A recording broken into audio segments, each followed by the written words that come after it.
नमस्कार। इस वीडियो में हम ग्रुप के मूलभूत गुणधर्मों के बारे में पढ़ेंगे। यदि G, स्टार एक ग्रुप है तो G का पहला जो गुणधर्म है, G का तत्समक अवयव अद्वितीय होता है।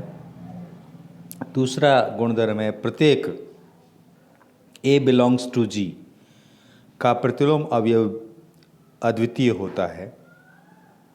C है G के प्रत्येक ग्रुप के लिए उसके प्रतिलोम का प्रतिलोम अवयव स्वयं अवयव होता है, यानी for all A belongs to G, A inverse whole inverse is equals to A। और चौथा गुणधर्म है for all A B belongs to G, A star B whole inverse is equal to B inverse star A inverse. Means ये नियम जो है व्युत्क्रम नियम के नाम से जाना जाता है। तो इन सब को हम यहाँ प्रमाणित करेंगे। तो पहले हमें ये सिद्ध करना है यूनिकनेस, या कह दीजिए अद्वितीयता हम प्रूव करेंगे G के तत्समक अवयव की। मीन सिद्ध करेंगे कि G में केवल एक ही तत्समक अवयव विद्यमान होता है।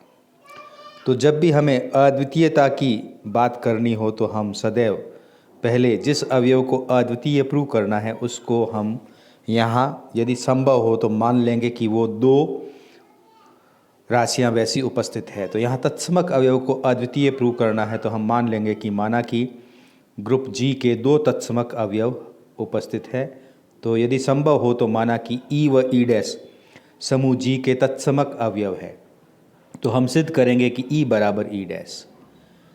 अब E को तत्समक अवयव व E' को समूह G का अवयव के रूप में लेने पर, क्योंकि हम जानते हैं कि तत्समक अवयव समूह का एक अवयव भी होता है, तो हम तत्समक अवयव को तत्समक अवयव के रूप में भी ले सकते हैं और एक समूह के साधारण अवयव के रूप में भी हम ले सकते हैं। तो यहाँ हमने पहले E को तत्समक अवयव लिया है और E' को एक समूह के अवयव के रूप में लिया है। तो देखिए अब तत्समक अवयव की परिभाषा अनुसार, क्योंकि यहाँ तत्समक अवयव हम E' को ले रहे हैं, तो अपने पास पहली समीकरण बनेगी E star E' is equal to E' is equal to E' star E।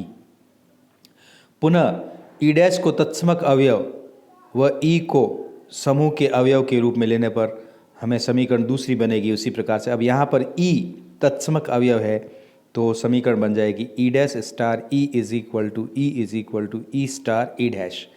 अब इन एक और दो समीकरणों में देखिए हमने यहाँ पर लिया है कि E स्टार E' का मान हम पहले समीकरण से भी लेंगे और E स्टार E' का मान हम दूसरे समीकरण से भी लेंगे, और ये इस तरह से हमें दोनों समीकरणों से E स्टार E' का मान E' और E मिल रहा है। अतः यहाँ पर E बराबर E' होगा। तो ये सिद्ध हुआ कि हम ये कह सकते हैं कि समूह में एक ही तत्समक केवल और केवल एक ही तत्समक अवयव विद्यमान होता है। तो ये जो गुणधर्म है हम हमेशा याद रखेंगे कि प्रत्येक समूह में केवल और केवल एक ही तत्समक अवयव विद्यमान होता है।